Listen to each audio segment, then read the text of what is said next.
We're going to load test this battery. Before you load test it, you want to check the voltage of the battery. Make sure you have at least 12.5 volts before you do this. So we do have, looks like 12.55 volts thereabout. So this battery is rated at 500 cold cranking amps. So we're going to put a load on this thing of about 250 amps for 10 to 15 seconds.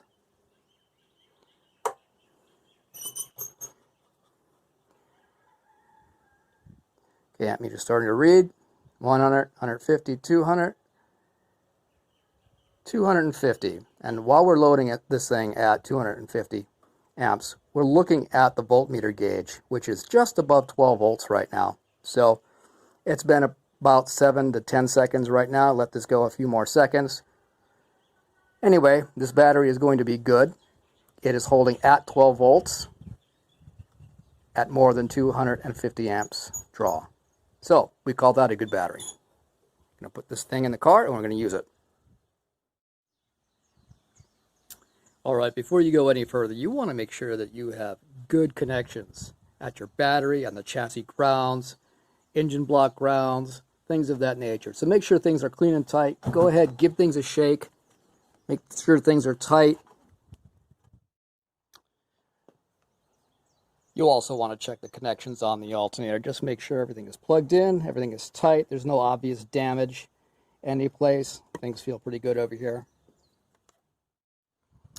Alright, I realize that most of you at home won't have a battery load tester lying around. So we're going to load test this battery, make sure that this battery can do the job that we need it to do, and you can do this at home. Alright, so I got the owner's manual out, and I've identified the fuel pump fuel injector relay right here, 48A. And we're going to go ahead and pull that thing out, and then we're going to run the car until it dies.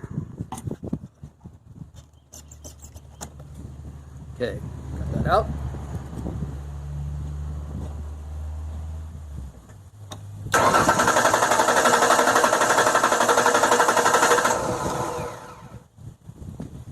Okay, this one never started once I pulled that relay out, so we're going to go ahead and start this while looking at the voltmeter. Okay, now that we've pulled the fuel pump relay and ensured that the car is not going to start, we look at our voltmeter hooked up to the battery. We have 12.57 volts, so this should be a fully charged battery. So we're just going to crank the engine for no longer than 15 seconds and watch the battery voltage and make sure it does not drop below 9.6 at any time.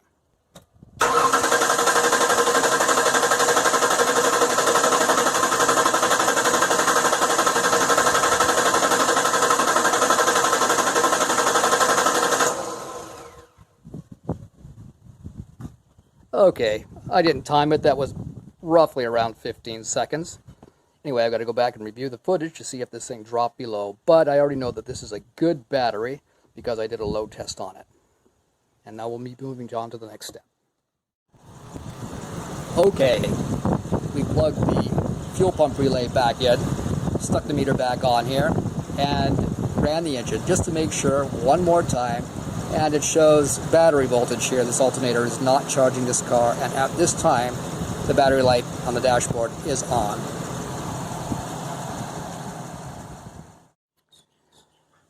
So we're going to proceed with our voltage drop testing. First one we'll do is the hot side, and I'm just going to leave my red lead from my voltage ohmmeter right on the post of the alternator, and then I'll switch the black lead over to the battery side in my meter. So I need to set up on the other side of the car. Okay, we're going to proceed with our hot side voltage drop test. If you don't have an auto ranging meter, go ahead and set it up to 2-volt scale. And then we're going to go ahead and proceed. I'm going to turn on the car, turn on the headlights, turn on the blower motor, and then I'm going to stick my negative voltmeter lead on the positive post of the battery, and as I already have set up, the positive lead is on the alternator output power post. Okay, I got 0.1 volt, which is within range. Shut this off.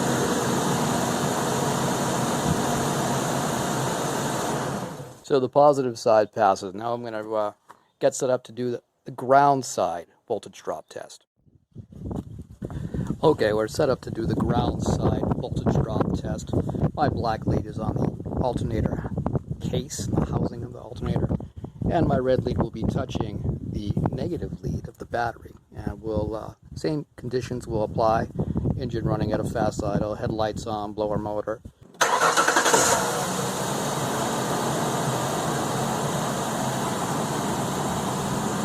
Okay.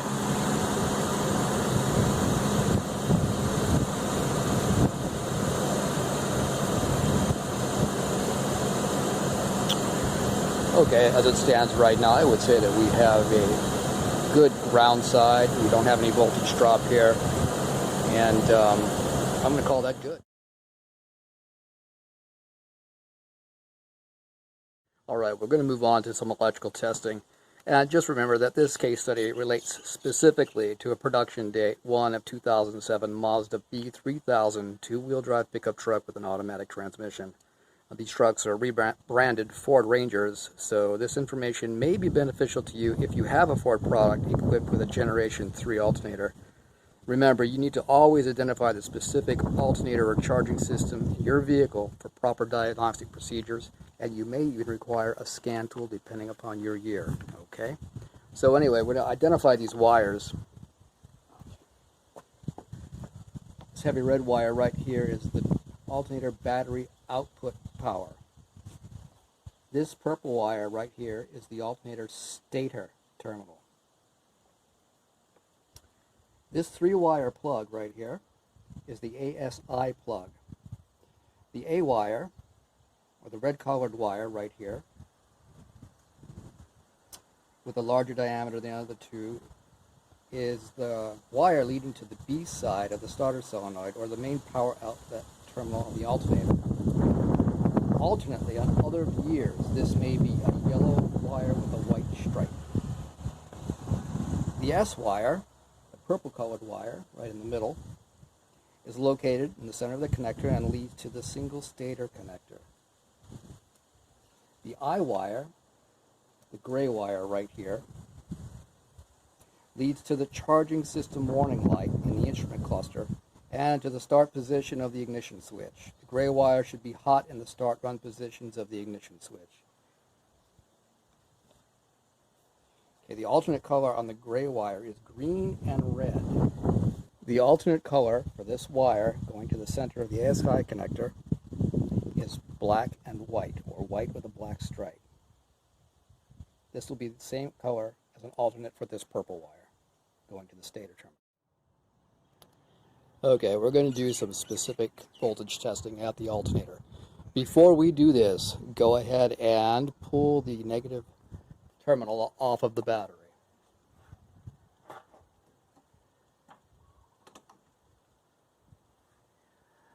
Then remove the stator connector right here, the purple wire on the stator connector. Pull that out. Same thing with the ASI connector. You want to remove this from the alternator. Now, it's hard to see, so brought these out. What you do is you pry these connectors away from the body a little bit so that you can pull these out. They're really kind of hard to do, and I couldn't get a good picture of them. But anyway, both of these pry away from the connector, and then you pull the wires out. Okay, once you have those both unplugged, go ahead and hook the battery back up and turn the ignition switch to the run position. All right, the first one we want to check is the alternator power output post. This should be battery voltage right now, hot at all times. I'm not sure if you can see that there. Remove that. Okay, we got battery voltage there. Next, you want to check the ASI connector. Looking at the larger red wire right here, this should have battery voltage as well. Now, for you guys that don't have any kind of little tools like this, just go ahead and use a paper clip. Stick that in there. Make the connection. And you can see that we have battery voltage there, and that's the correct voltage. Okay. Now we also want to check the gray wire, which is the far end one over here. We want to check that for battery voltage. And as you can see, there as well. You can have up to 1 volt less than battery voltage there and still be okay. So now we want to go ahead and disconnect the battery and shut the key off again because we're going to do an ohmmeter test. Okay, I've got my ohmmeter hooked up, and the purpose of this test is to check the continuity between the purple colored stator jumper and the center terminal of the ASI connector. That's the purple colored wire. I've moved the ASI connector off and the stator jumper off to the side so you can see it a little bit better right here. That's the connector, and this is the purple stator. What I'm going to do first is I'm just going to make sure that I have continuity. And I'm not sure how well you guys can see that meter over there, but I'm showing about 1 ohm right now. It's kind of a funky little meter. But anyway, the purpose of this is to check between these 2 purple wires, the stator and the center wire on the ASI connector. So I have a jumper in here to the center wire, but you can use a paper clip or anything else that you can find to stick in there. Just don't make sure you don't hurt anything. Anyway, we want to make sure that between this wire, this purple wire right here, and this one right here, we have continuity. So we're going to go ahead and stick this in here. And yes, we do have continuity. Let me hold it better.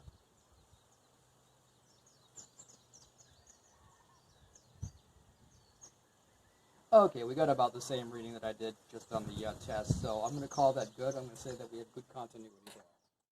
We're going to proceed with the alternator full field test. Now, the alternator full field test is used to determine if the voltage regulator or other internal alternator parts are at fault. At this time in this car, the ignition switch is in the run position, and I thought, why not do a quick voltage check at the regulator F terminal? That's a terminal that says ground here to test. I expect to read battery voltage at the F terminal, so we're going to see if that's correct. I'm doing a quick test at the battery terminal, and I have 12.32 volts. I'm going to move my probe down here to the alternator F terminal, and I'm going to touch. At this time, we're only getting about 1/2 volt at the alternator F terminal. I expect to see battery voltage there.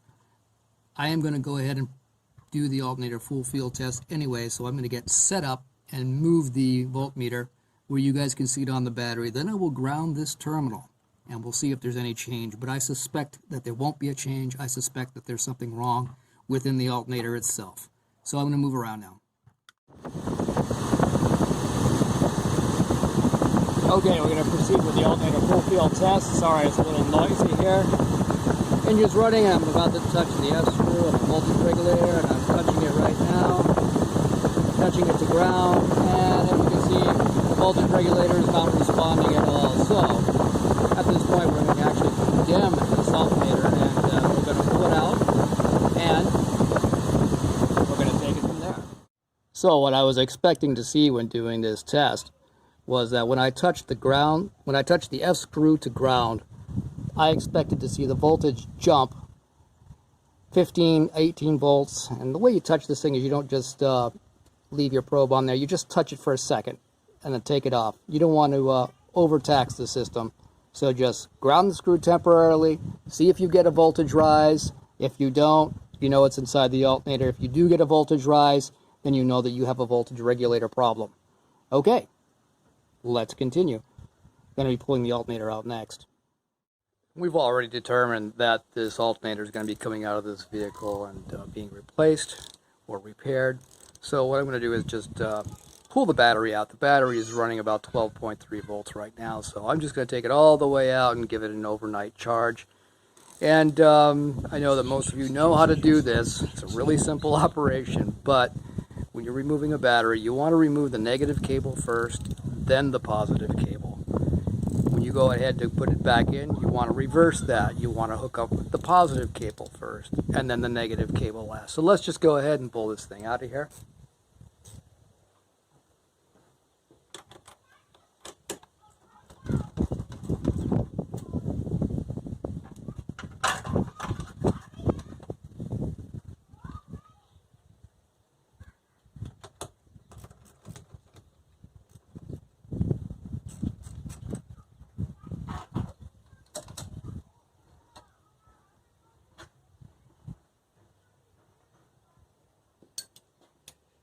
And then we want to remove the battery hold down.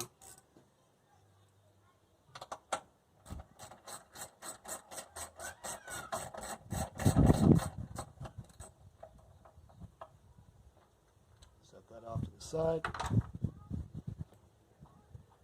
And then we're just going to pull the battery out and set it aside for a charge. Step 2 on this thing is just to remove the air filter induction hose. It's going to make it easier for you guys to see. So let's go ahead and take that off.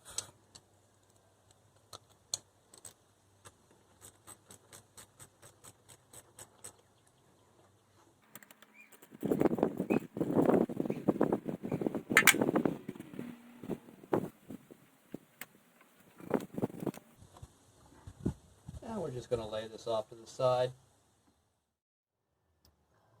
Okay, the next step is to remove the belt, and we're going to do that by loosening the tensioner and sliding the belt off right down here. It's a little hard to see, but right down here,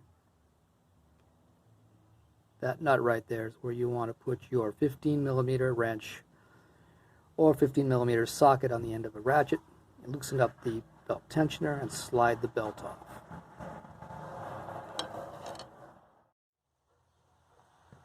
Alright, hopefully you guys can see that. Just going to access this bolt down here.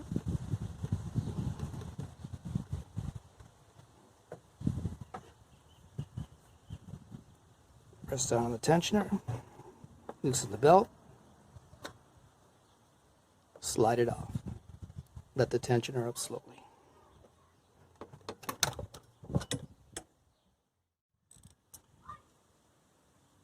Alright, now we're going to go ahead and remove the electrical leads to the alternator, then unbolt it and take it out of here.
Take off the wiring harness anchor right here. Usually it just kind of pops out, but you may have to pry it out. And I count 1, 2, 3 bolts. That's all I can see. We'll see if there's any surprises down there.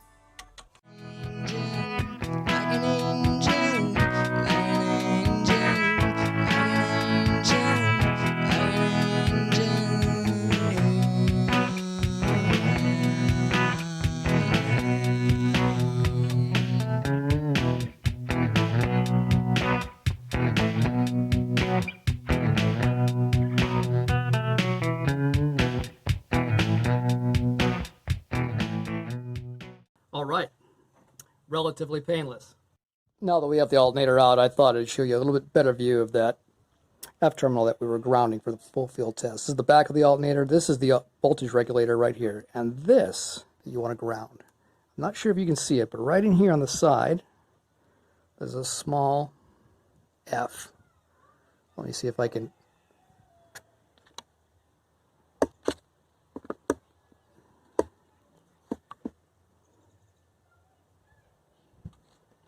Anyway, I'm not sure if you guys can see that right there or not, but there's a small F marking the field terminal. For the next part of our disassembly, we're going to go ahead and remove the voltage regulator. There's 4 screws, 1, 2, 3, 4. They are all Torx 20 type screws. We're going to take off those 4 screws, lift this thing out, and on the bottom, the brush holder that rides on the slip ring should be attached to this. So let's go ahead and pull this out.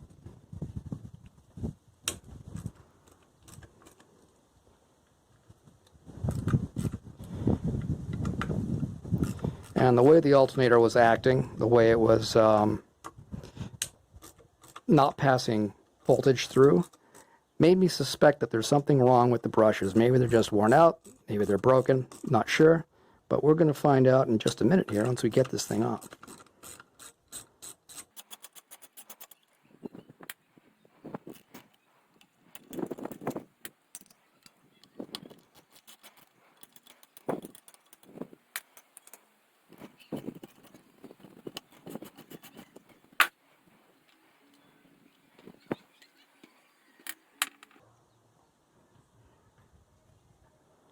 All right, we want to go ahead and lift this thing out.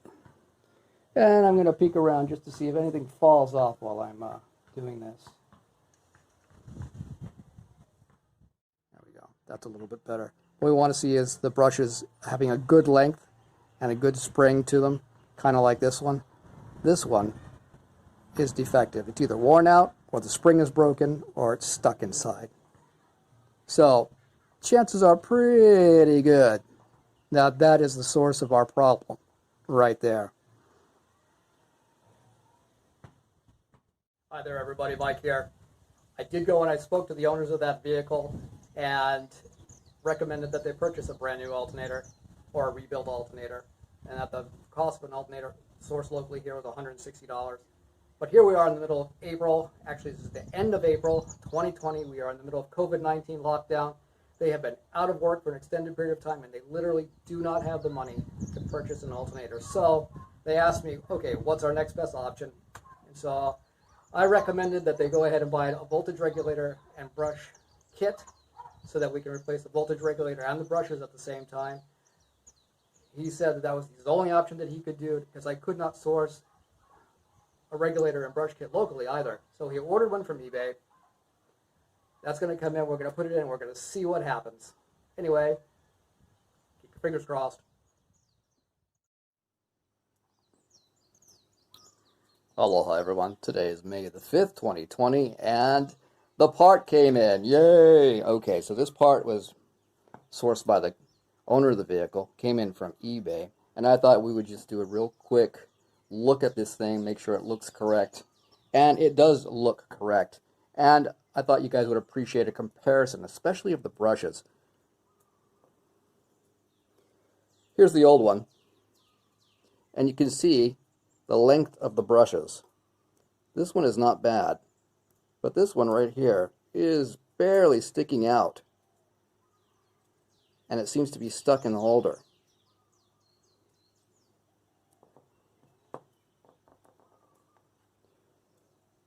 And here's the new one, sourced from eBay. Anyway, you can see this little pin right here sticking in. That holds the brushes in place. What I'm going to do is I'm going to take the brushes out, and you can see the length of the new brushes and get an idea of what they actually should be. So, I'm just going to hold the brushes in, pull the pin out, and slowly let the brushes up.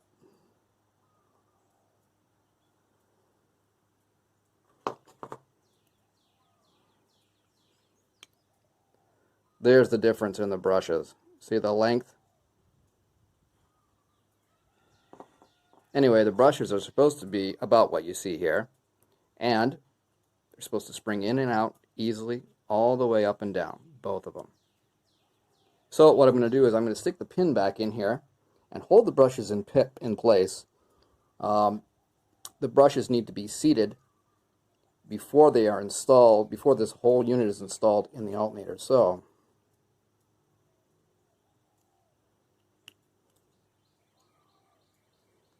one there, one there. Okay, so that pin is in, and it holds both brushes in so that you can assemble this thing.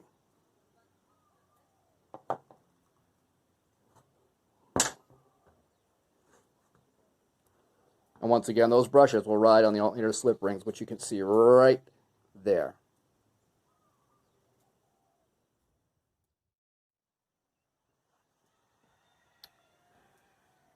Originally, I had planned on breaking this alternator all the way down for you folks and doing individual component testing.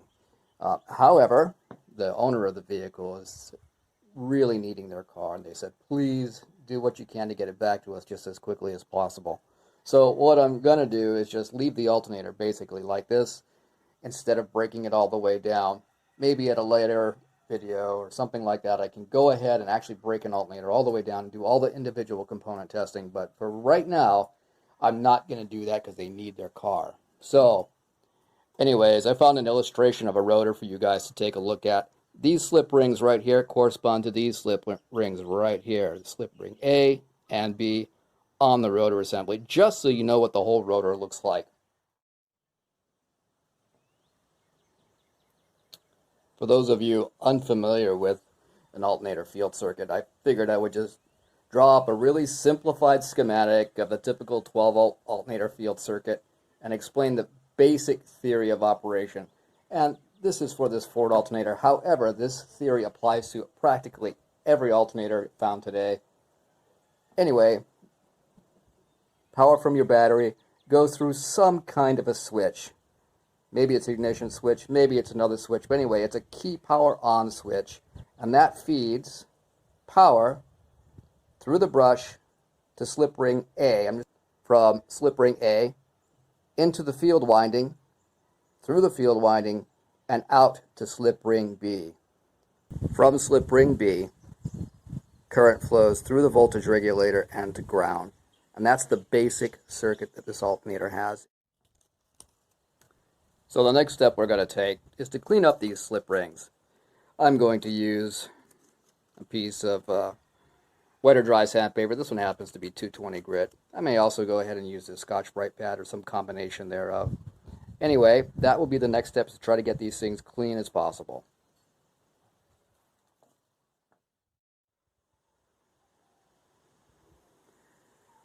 Thought I'd show you my setup for cleaning up the slip rings on this thing. Anyway, what I did was I just got my drill, put a socket on the end of it, and I'm going to stick on the nut on the front pulley. And I'm going to use the drill to spin the rotor and make it easier for me to clean up the slip rings. And you say, yeah, dude, that's really cheating. And I'm like, yes, why work hard when you can work smart?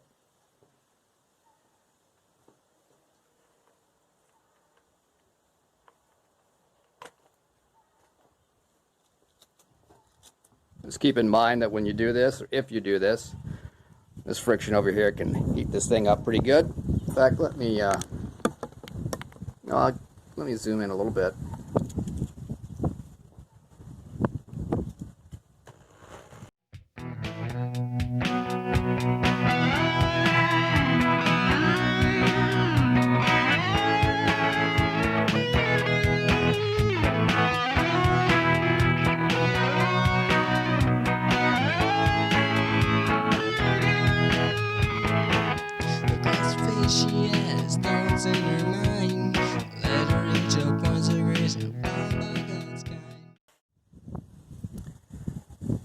Okay, those are the cleaned up slip rings. They look way better than they did, and it was relatively quick and painless. A lot better than spinning the rotor and going by hand. However, if that's what you have to do, then that's what you have to do to get it clean. Anyway, that's what you're looking for, a nice, clean surface. Now that we've got the slip rings cleaned up, it's time to go ahead and put the voltage regulator brush holder combination back in, and we're going to go ahead and do that right now. Here's our regulator. Here's our brushes. There's the little rod that holds the brushes in. Just go ahead and place it down and in. And put the screws in. Like a child in a candy store, Mama, please give me, she says, persistence and faith, cause she had only believed. Like an angel lying in the skies, like an angel hidden in disguise, like an angel I recognize, like an angel, secret angel's eyes, like an angel, like an angel, like an angel, like an angel, like an angel, like an angel,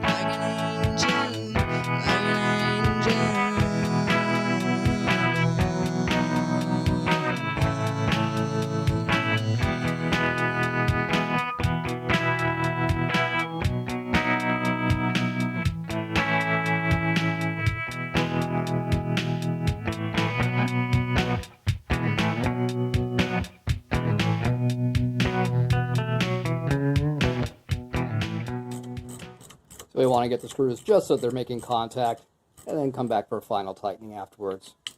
And you don't want to jam these things down, you just want them to be nice and snug. And it's always wise to, when you're tightening something up, to use a crosshatch type pattern.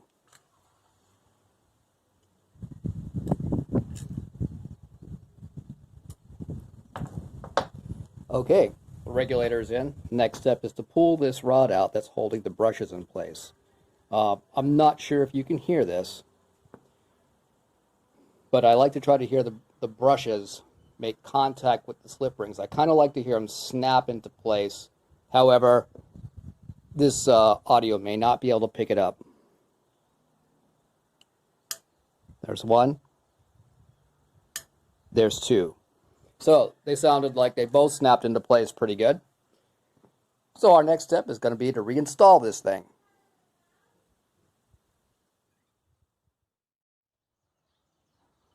Now we're going to go ahead and reinstall the alternator.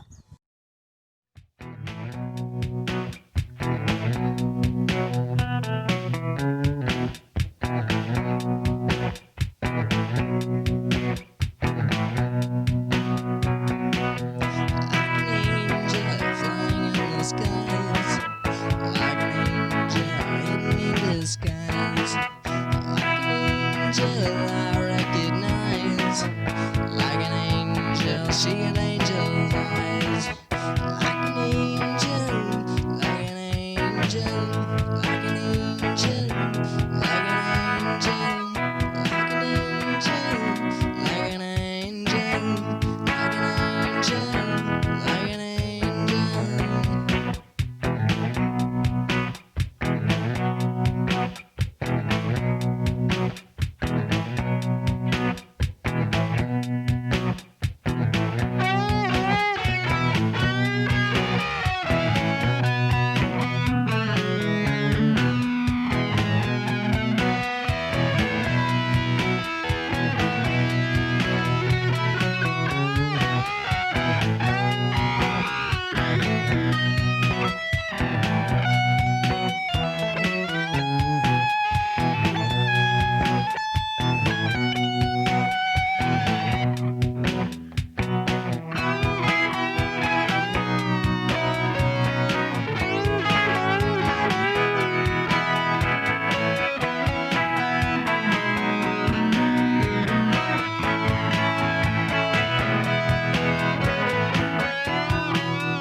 When you're installing the belt, you want to make sure that you have the proper belt routing. So if you don't remember how you took it off, try to find a sticker like this underneath the hood or look it up online.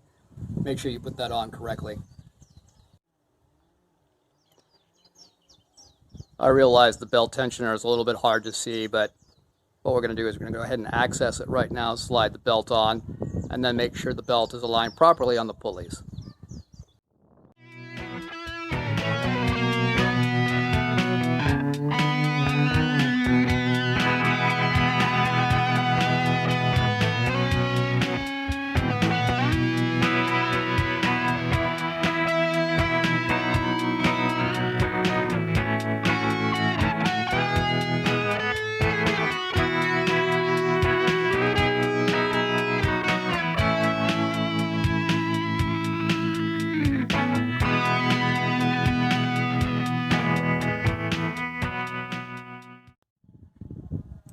The next step is to go ahead and install the air filter induction hoses.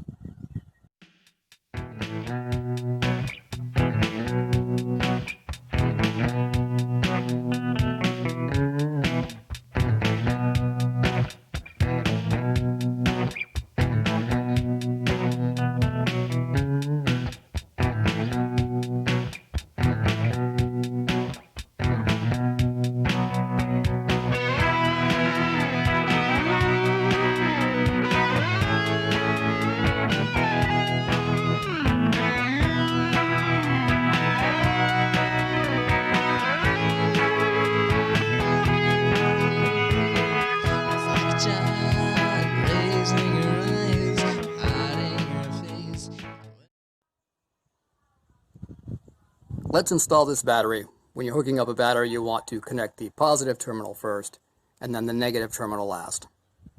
Surprise, waiting for the day to come when GSCs arrive, knowing from the day they'll never be apart. Like an angel flying in the skies, like an angel living in disguise, like an angel I recognize, like an angel, she got angel eyes, like an angel, like an angel, like an angel, like an angel, like an angel, like an angel, like an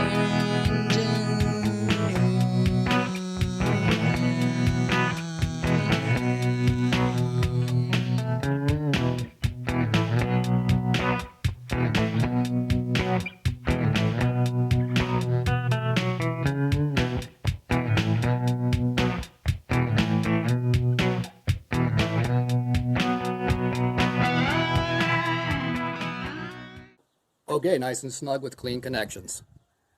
Well, we've arrived at the moment of truth. Put the battery back in. Everything looks good after one more visual inspection. Hooked up my multimeter. I'm going to go ahead and start up the car now, and we'll see how this thing does. Okay, did a quick visual inspection. Everything seems to be operating properly. Looking at my voltage, we've got 14.06. which means this alternator is charging this battery, and hopefully this solves their problem for a long time. Okay everyone, one last thing I wanted to show you. Your charging system needs to be able to put out the proper voltage, but it also needs to be able to put out amperage. Now, most of you probably will not have a really nice inductive pickup you can put on your multimeter to do this test with. However, this is a really cheap inductive amp meter that I picked up many years ago. And now this is not the best thing in the world to use. It's not the most accurate. However, if you look at the meter right now, it's pretty much reading 0. So what I've done is the engine is running, the headlights are on, the air conditioning is on, the blower motor's at max, got some loads going on. And I want to be able to make sure that this alternator is putting out some amperage as well. So, with this inductive meter, on this channel right here on the back, I am just going to stick it over one of the battery cables. In fact, I'm going to stick it over the negative cable because that's a better cable to put on as far as safety goes, so you don't ground anything out. Anyway, as you can see it's 0 right now. I'm going to go ahead and put it right on that post, right on that cable.